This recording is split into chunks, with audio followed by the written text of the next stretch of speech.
Right, Mark, it's loan deadline day.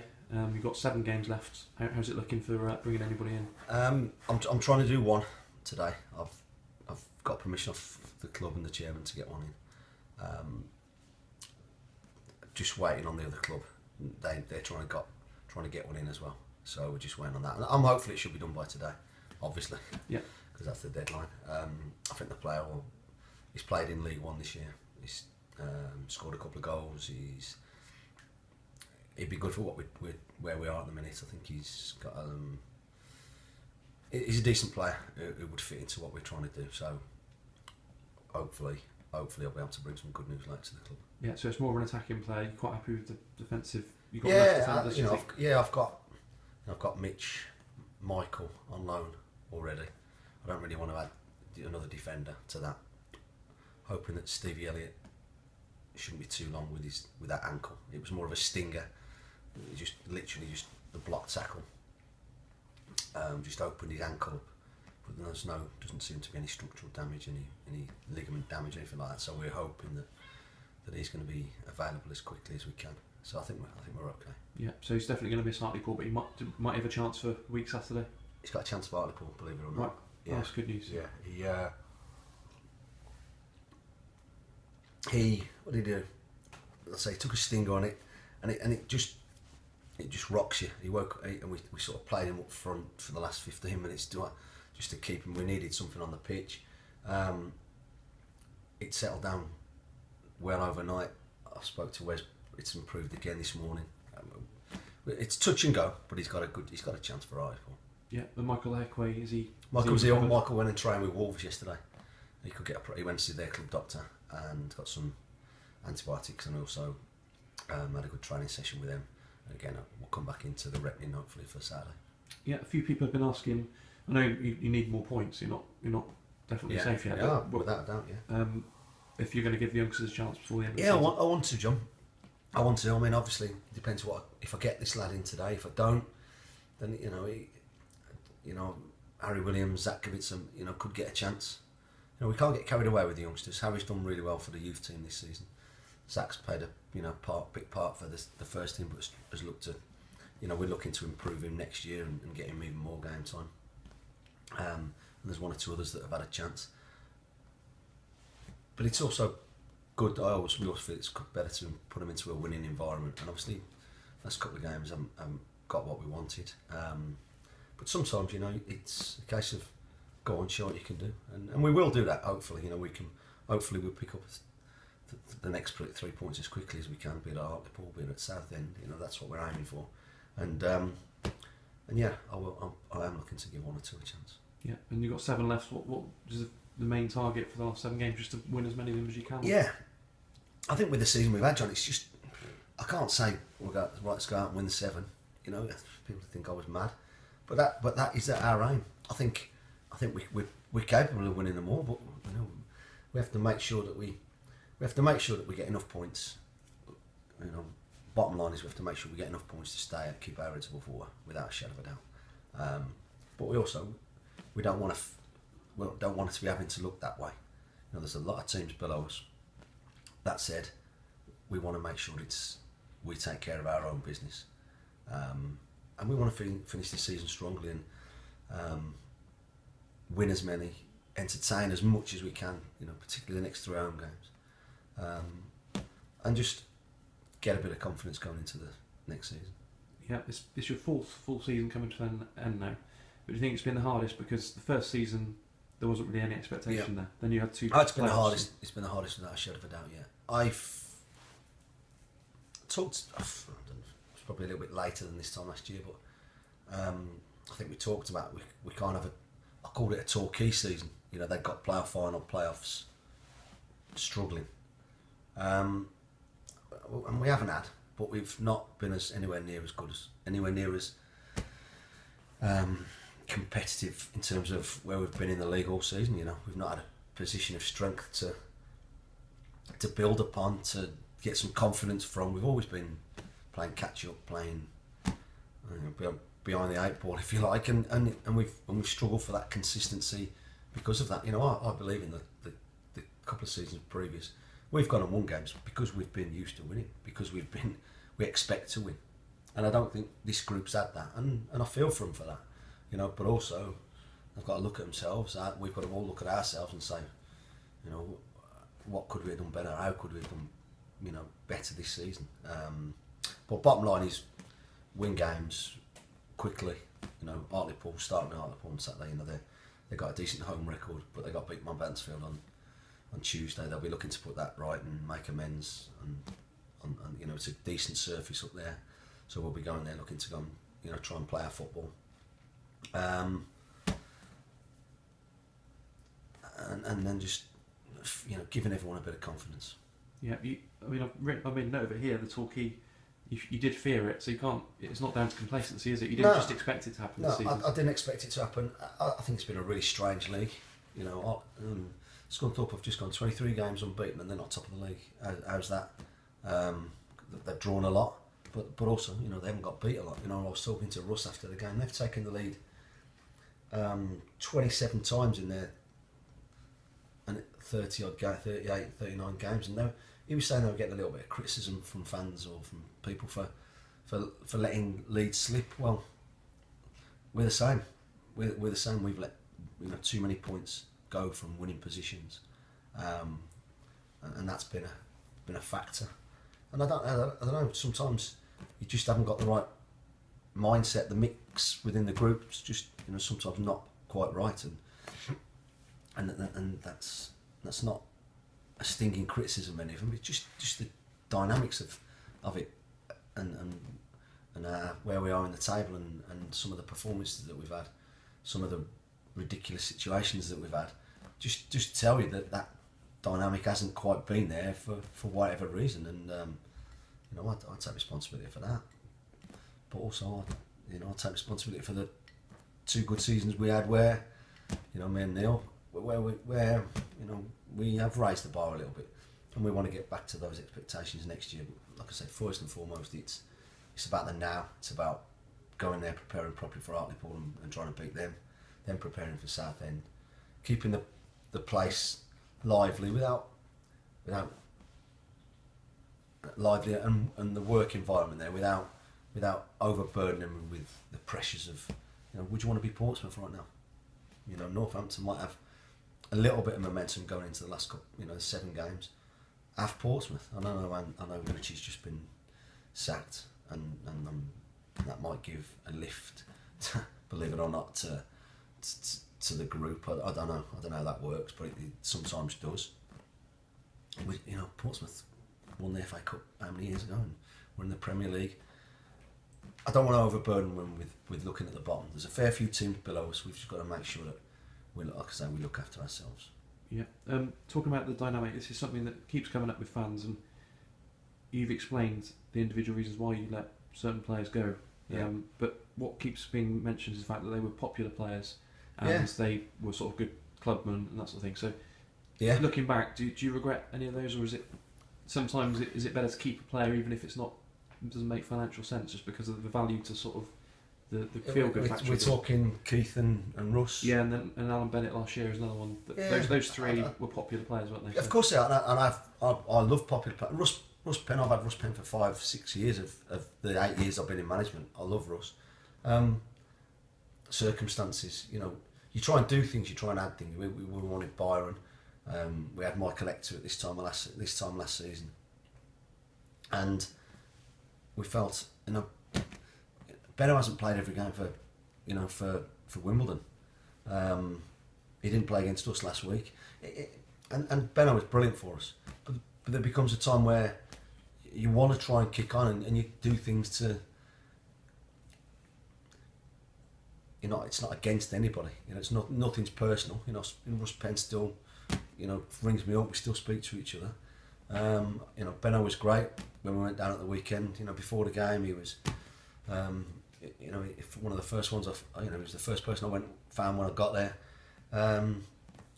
It's just football, and Benno. I don't have any regrets about the Benno decision, about the Benno one at all. Billy Jones at the start of the season I thought Billy was struggling, and I think that's been proved, you know, to be the case. But he's doing a decent job at Gloucester now, by the sounds of it. But sometimes just just age, time catches up with people. Always felt Keith was, for whatever reason, because when we had when we did well, and we always felt Keith was that fifth defender for us, and maybe that's wrong on my part, because he's gone up there and someone's trusted him to go and do a job, and he's doing a great job at York. So that's people's decisions and stuff like that. Russ Penn, the same. He wasn't playing well for us this season.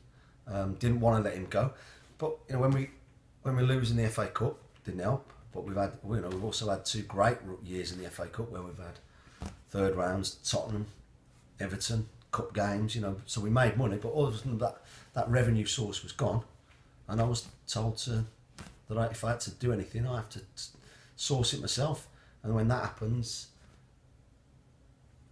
we had a couple of offers from York City, and fair play to York City, they've gone on a hell of a run with those 2 players in the team. So you get some right, you get some wrong, and I'm not saying I got them wrong, but we knew they were good players, just it weren't happening for them at our club this season. Yep. And maybe that's just the dynamic of the group, I don't know. And I hope them, and if we don't make a late surge for it, I hope those 2 go and get in the playoffs and do well, because they've been brilliant servants for me and the football club. Yeah, because players move around so often, it's right rare now that the fans get somebody they can really identify with. Scott Brown's obviously a good example. He's been at the club a long time, and probably Steve Elliott as well. But apart from that, Sido maybe for 3 years, but things change so quickly, don't they? It's sometimes hard to get people that people want to identify with. Yeah. But that is just the case nearly everywhere. Nearly every lower league, League Two, particularly, but in some extent League One, the situation's like that. We've got a fair few. A few have been here for a little while. We've had a fair few, and that's just the nature of lower league football, because no one's prepared to really hand out 3-4 year contracts. It's 1s and 2s, and see where you go from there. Yeah, I'm not criticising Jamie Curison at all, but has him being here, has that been one of the problems of the season, trying to find a way to play 2 up front, because obviously he's not really a one on his own man? Has that been one of your conundrums? It's been a conundrum, so it certainly has. Yeah, getting him, you're hoping that he's going to score you the goals to get you up, to get you in and around the playoffs. But it's certainly not Jamie's fault that we're not, that we're not. I think it's just been a collective where we thought we had nearly got the ingredients there to get us in the mix again, but it just hasn't proved to be the case. I think it has at times, me trying to get Jamie in the team. I think it's taken something away from the team, but that's my decision, and you can know. I don't think anybody can give any criticism to Jamie. He's just there to do a job, and if I play him in a 1 or 2 or a 3, it doesn't really matter. But we as a group, for whatever reason, haven't produced the goods. Far enough. He's missed chances for sure, but so has Matt Richards, who I think has been excellent for us. So has Stevie Elliott hasn't chipped in with enough goals. So has Byron Harrison could have scored more. Terry Gornell could have scored more. They're just names that I'm just giving you as an example with Jamie, because I certainly don't think we can criticise Jamie for us having a poor season. I think we're a team, we're a group that win and lose together, and unfortunately we haven't won enough games this season. Yeah. Are there any specific tactical reasons why you think you've always been better with that extra man in midfield? Because it has, if you look back over your time at the club, it has always been the best football with 3 centre mid. Yeah. I don't know.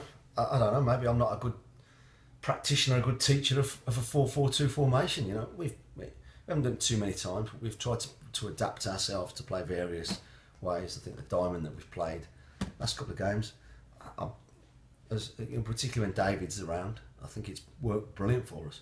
If you look at us in terms of the last 2 games, I thought for Wimbledon, bar 3 minutes, 4 or 5 minutes, we were as good as I've seen in the league this season. Passed it, competitive, scored a couple of good goals, and then we pressed the self-destruct button for whatever reason, and that's been frustrating, annoying, disappointing, loads of words. That's been a real bugbear of mine, a real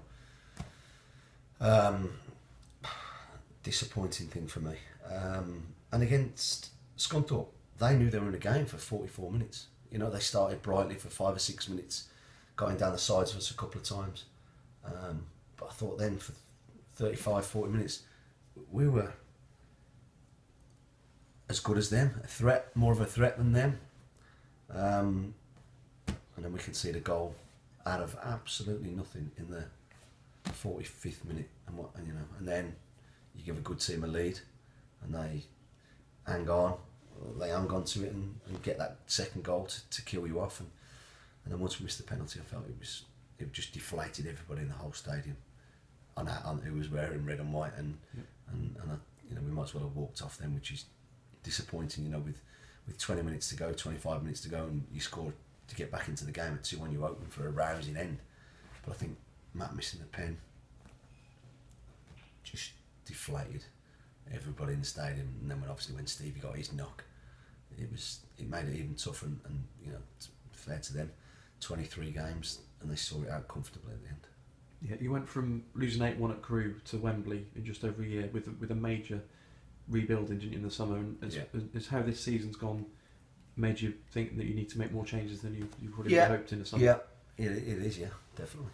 And I say you have a couple of thoughts when you're the manager and your group managing a team. You have the now, you have the medium term, which is end of the season. How are we going to build and next year, and although we have to concentrate on the now because that's where we are, you're also looking ahead all the time. The planning that goes on doesn't distract you from where we are right this minute in time, preparing for Hartlepool. But because you have to concentrate, you have to focus on the next game. But we're always working ahead of ourselves and trying to put things in place to give us a couple more percentage in every department. We try to improve our staff, we try to improve the way we work, the way we do things. Hopefully we can get a couple of points, the next 3 points quickly, and we can just have a look at one or two things where we want to go next year.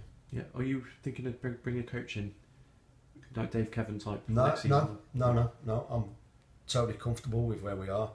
I don't see that being anything at the moment. We've got a couple of club things that we've got to decide what we're doing as a club that are being talked about. We've brought in Hutton in as strength and conditioning for the first team, and I think he's doing a really good job. The lads like his work. It's proven real value to me and myself and Neil and Wes. He does pre-ab, and also he'll work on the group that we decide to keep from the scholars next year. We'll be working on them throughout the summer to ensure that they're in as best shape they can possibly be. I think we've got to decide as a club what we're going to do with the development side of it. We know the second years currently are there's one or two decent players in that group, but we can't just keep them just for the sake of it. They've got to have a chance of being involved, of being around. We've got to decide where we're going with that development group. I know we've got capable coaches, Rush, Jamie, who can liaise and come and join in with the first team group, no problem. But we've just got to, as a club, like I said, we've just got to decide what we do with those 4, 5, 6 players that potentially people are saying, well, they've got a chance, but it's all right them having a chance. They've got to be able to take it. Yeah. Last couple, Mark. Obviously, the contract we've asked you about a few times, but just spoke to Paul Goff. It seems like one of us is when nothing happening. Nothing's worried about. I hope not, John, because I'm taking Paul and Paul Godfrey's word for for it, and I no problem at all. We've agreed a contract. There's a clause, just one clause that the club have wanted to put in for a little while, and we asked the LMA for a wording. We asked the Football League for their version of it, and it's just been taken time and time. And I think the club have done it through the in-house solicitors, the club solicitors, and I spoke to Paul this morning about some other matter, and he mentioned it, and it's just a case of the time of the month. It's payday. It's payroll. It's end of year for finances. it's I'd like to have signed it because it just puts everybody at, mind at rest, but we haven't, and I'm led to believe there's no issues with that. Yeah. Okay. Just want to ask you about the fans, because I'm not expecting you to criticise Cheltenham fans, but the board have sort of questioned the passion, and you played for the team when it was on an upward curve and the fans were building, and there was real excitement around. And so is there any way that you think you can get that back? Because it seems like people have almost got a bit bored of League Two, when that's budget wise, that's where Cheltenham are, isn't it? Yeah. So it's difficult to sort of get the excitement going again. I think we've got to try and I think the club have trying and have tried and will continue to try different ways of doing it. The match day experience has got to be better. The build up. We've got to whatever that takes. My priority at the minute is getting a team to finish strongly and building for next year. But within that building for next year of my players, we'll be talking to the board about match day experience, about what we can do before games and after and half time and stuff. To engage the fans, we need. We're a quiet bunch. We know that. Cheltenham's a beautiful place with really nice people, and sometimes that comes across, on the terraces. But that said, when you're not having a good time, you don't get too much stick. So you can't have it both ways. But you just like a little bit more noise. The club have talked about flipping it where both home supporters are both behind both goals, which is what happened at where were we? Wimbledon, where you get a bit of that. So there's always that sucking the ball in and that noise and when you're creating chances, does that affect it? I don't know. I know it's something that the club we're talking about, because we've got to, particularly at home, we've got to start next season. We've really got to start taking advantage of our home supporters and giving them something to cheer about. I think I think after a couple of good years, I think we all know. I think people just expected it to happen this year. Yeah. I think there's been a little bit of complacency on everybody's part that we've been in the playoffs for the last 2 years. It guarantees you nothing what you've done. It's about dealing with where you are, and I don't think that's helped, because I think people are, why aren't we in the playoffs? Why aren't we up there winning every week? Because it's a damn tough league, and we've got a couple of things wrong. Be it player recruitment, be it formations, be it players making decisions on the pitch. As a group, we haven't been as good as we would have wanted to be, and that's probably transmitted to the terraces, and it's just been a little bit quieter. And if the club, we've got to do, I'll speak to the board and particularly Tim Russon, who sort of deal with that side of it, is how we can improve that match day experience. And if there's ideas, people should be dropping emails into the club and giving them, because we're all for it. The chairman's desperate to get the crowd going, and I don't think he was criticising anybody when he the forum that you had or whatever it was. I think he was just saying how he saw it, and all right, that's what he thinks. But let's turn it around and get people back on side, because we as a club need our supporters to turn out and really get behind the team, and the supporters want that. They are supporters. They want to come and get behind the players, support the team, and that's sometimes it's a bit of both ways. We've got to, the team have got to give the supporters something. Supporters have just got to give a little bit back, and as I say, when you're winning, that does happen. Yeah,